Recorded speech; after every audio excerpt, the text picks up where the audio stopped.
네, 여기 묵상 간증 지혜를 주시는 하나님입니다.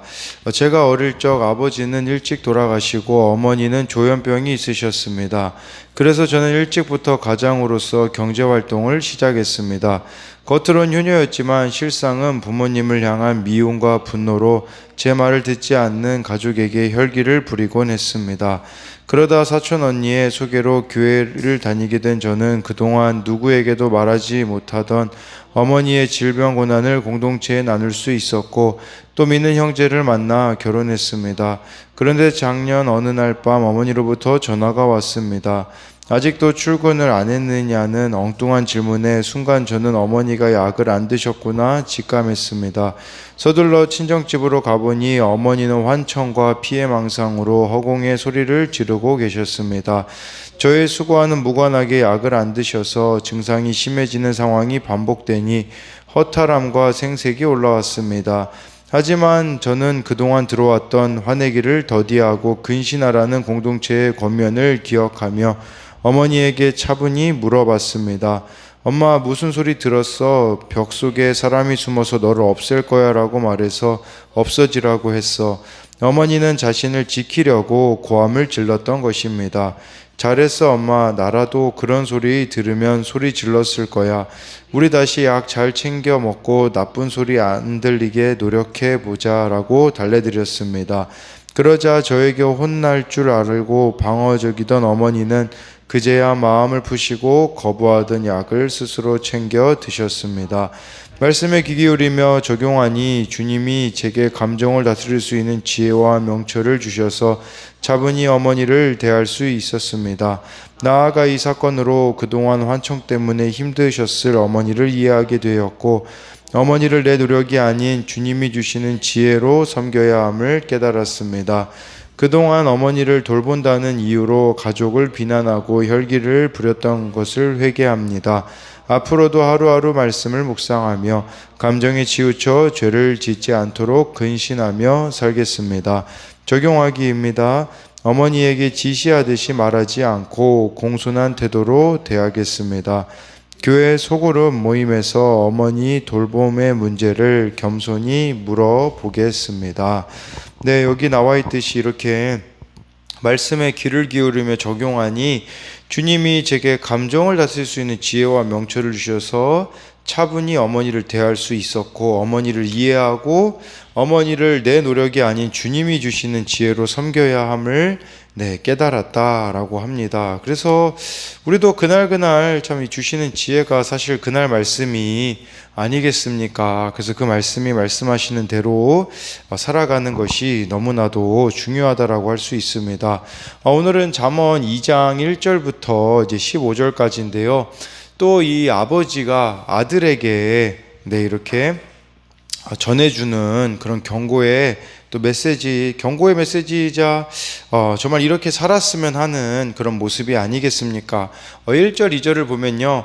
내 아들아, 내가 만일 나의 말을 받으며 나의 계명을 내게 간직하며 내 귀를 지혜에 기울이며 내 마음을 명철에 두며 라고 해서요. 1절이 조건문으로 되어 있어요. 내가 만일이라는 것은요. 정말 이것을 따르느냐 따르지 않느냐는 이 아들의 선택이고 더 나아가 우리의 선택이라고 할 수 있어요. 무엇을 따르냐면 나의 말을 받으며 나의 계명을 내게 간직하는 것이라고 하고 있습니다. 이게 2절하고 연결되어 있거든요. 왜냐하면 2절에 내 귀를 지혜에 기울이며 내 마음을 명철에 두며라고 하는데 1절에서요 나의 말을 받는 것은 귀를 지혜에 기울이는 것이고요. 나의 계명을 내게 간직하며 1절에 이것은 2절에 내 마음을 명철에 두는 것이에요. 그래서 귀와 마음이 우리로 말하자면 이 말씀을 받아들이는데 너무나도 중요하다라는 것이에요. 그래서 귀와 마음이 귀를 통해 말씀을 받고 마음의 말씀을 간직하라는 이 아버지의 권고라고 할 수가 있는 것이에요. 그래서 1, 2절을 통해서도 또 생각해 볼 수 있는 것은 어떤 사람이 지혜로운 사람일까요? 지혜로운 사람은요 똑똑해서 도움을 받을 필요가 없는 사람이 아닙니다. 배울 줄 알고 훈계를 듣고 자신을 고칠 줄 아는 사람이 바로 지혜로운 사람이라는 것을 우리는 기억해야 합니다. 자신을 고쳐가는 사람이에요. 말씀의 기준을 두고요. 그래서 1절, 2절에 대한 이 적용 질문도요. 들은 말을 통해 말씀을 통해 나를 고쳐가고 있습니까? 우리가 그거 묻는 거죠. 들을 말을 들었습니다가 되고 있는가?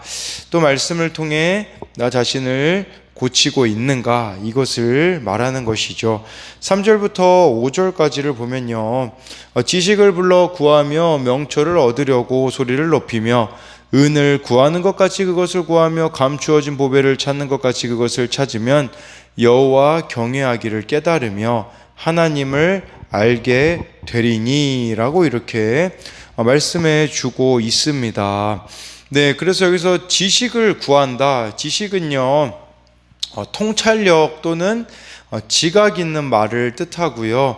명철을 얻으려고 소리를 높이며 명철은 지성과 이해력을 의미한다라고 할 수 있어요. 근데 이 두 가지를 소리를 높이라는 것은 크게 부르라는 것이거든요. 이 지식과 명철이요, 저절로 얻어지는 것이 아니라 적극적으로 구할 때 주어지는 것이에요. 어떤 적극성이 필요하냐? 4절에 보면 나와 있잖아요. 은을 구하는 것 같이 감추어진 보배를 찾는 것 같이 찾으라고 하고 있습니다. 이것은 적극적으로 찾아야 된다라는 것이에요. 소중하게 여겨야 된다라는 의미가 있겠죠. 또 이것은요, 많은 노력과 희생이 따라야 하는 것을 말해주고 있는 것이에요.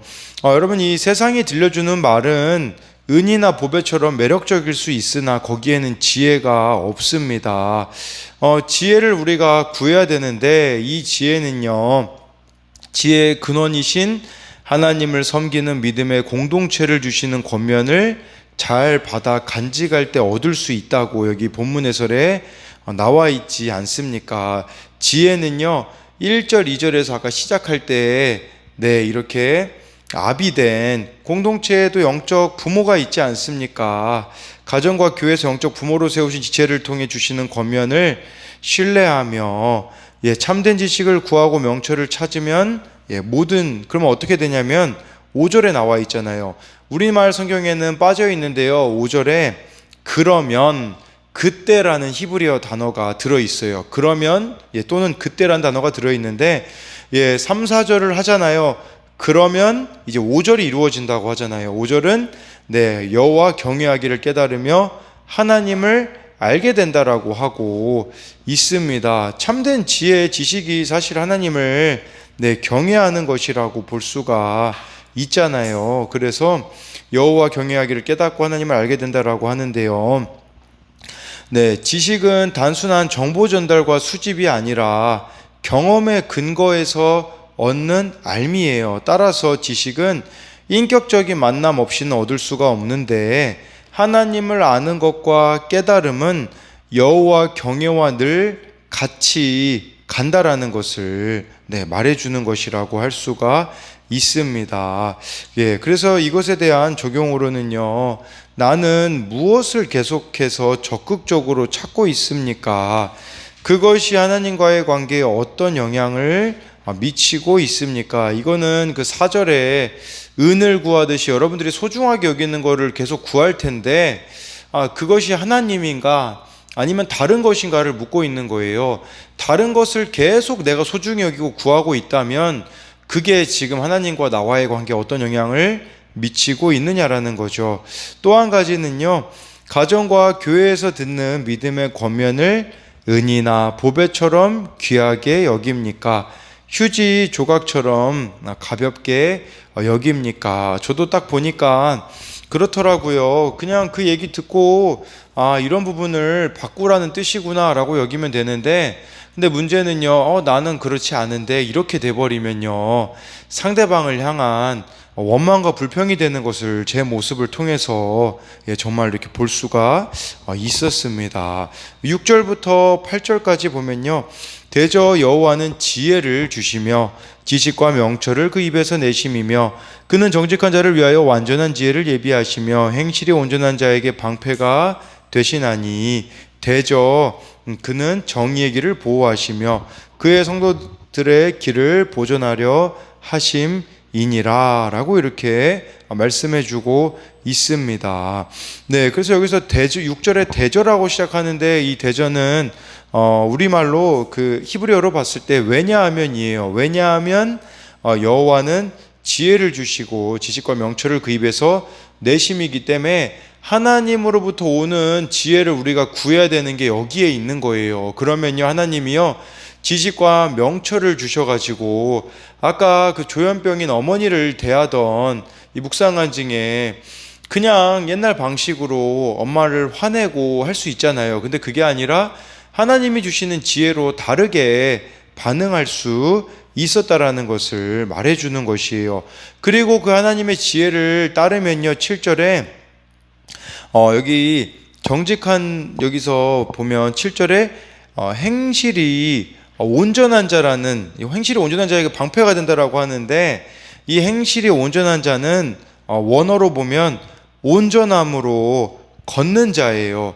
이렇게 온전한 길을 걸어갈 수 있게 하신다라는 것을 말씀해 주고 있어요. 그리고 그렇게 하나님의 지혜를 구하며 살아가는 자에게 여기 7절에는 완전한 지혜도 예비하시고 방패가 되어 주시고 7절에요 보호하시고 성도들의 길을 보존하시겠다라고 하나님이 말씀해 주고 있어요. 그럼 우리는 이 지혜를 지금 어디서 얻을 수 있을까요? 이 지혜는요 말씀을 통해서 하나님이 주신다라는 것이에요. 그래서 그 말씀을 우리가 이렇게 순종하며 나아갈 때에 하나님이 예비하신 것들을 보게 되어지고 방패되어 주심과 보호하심과 우리의 길을 보존하심을 경험할 수가 있다라는 것이죠. 그래서 이것에 대한 적용도요, 주의 말씀에 순종하면 주님이 나를 인도하고 보호하실 줄 믿습니까? 이 9절부터 또 11절까지를 보면요, 그런즉 내가 공의와 정의와 정직 곧 모든 선한 길을 깨달을 것이라. 곧 지혜가 내 마음에 들어가며 지식이 내 영혼을 즐겁게 할 것이요 근신이 너를 지키며 명철이 너를 보호하여 라고 해서요, 여기 보면 9절에 모든 선한 길을 깨닫는다고 하잖아요. 그 모든 선한 길은 공의, 정의, 정직, 이런 모든 선한 길을 깨닫는다고 하는데, 길이라는 단어가요 원어로 보니까요 밟아서 다져진 작은 길을 뜻하더라고요. 밟아서 다져진 작은 길이다. 이게 무슨 말이겠습니까? 아무래도 이 작은 길이라는 것은 이 길을 정말 하나님이 원하시는 길을 걷는 것은 좁은 길이라는 것을 또 말해주는 것이 아닐까, 이런 생각을 좀 해보게 되었어요. 그래서 이렇게 하나님의 지혜를 구하면요 모든 것이 선한 길임을 깨닫게 되어진 거라는 것을 알아야 돼요. 내가 보기에는 이거는 좀 아닌 것 같아요. 상황도 그렇고 환경도 그렇고. 근데 하나님 앞에 정말 하나님의 지혜를 구하며 나아가면 이게 마땅히 나에게 있어야 될 일이었구나 라는, 하나님이 나를 사랑하셔서 이런 일을 주신 거구나, 그게 바로 모든 선한 일을 깨닫는 것이죠. 그렇게 깨달으면 어떻게 되냐면요 10절에 지혜가 우리 마음에 들어가서 지식이 내 영혼을 즐겁게 할 거라고 이렇게 말씀해 주고 있는 것이에요. 그러니까 그걸 깨달으니까 영혼이 즐거운 것이 되겠죠. 현실은 절망일 수 있어요. 근데 영혼은 하나님의 뜻을 깨닫는다면 우리에게는 즐거움이 될 수가 있다라는 것이에요. 그러니까 우리에게 필요한 것은 이 하나님의 지혜, 말씀 묵상이라고 할 수 있지 않겠습니까? 이걸 통해 하나님을 알아가고 하나님이 나를 향해 얼마나 큰 뜻을 품고 계신지를 발견할 수가 있습니다. 그래서 하나님의 말씀이 내 안에 들어오면 당장 내 눈앞에는 아무것도 보이지 않더라도 소망을 품을 수가 있고, 그것을 깨달은 자가 또 말씀을 적용하면 그 안에서 기쁨을 누리는 은혜를 경험할 수가 있어요. 또 한 가지 11절에 근신이 너를 지키고 명철이 너를 보호한다라고 하는데요. 근신은 신중함과 영민함이에요. 명철은 지성과 이해력과 사고력이죠. 이것이 하나님처럼 이것이 우리를 지켜준다라고 말해주고 있어요. 그러니까 9절에서 11절에 우리가 하나님의 지혜를 구할 때에 하나님이 함께하는 것처럼 정의, 공의, 공평, 지식, 신중함, 총명과 분리할 수 없는 삶에 실제적인 보호책과 안전장치를 확보해 주신다라는 것이에요. 그래서 이 9절부터 11절에 대한 적용도요.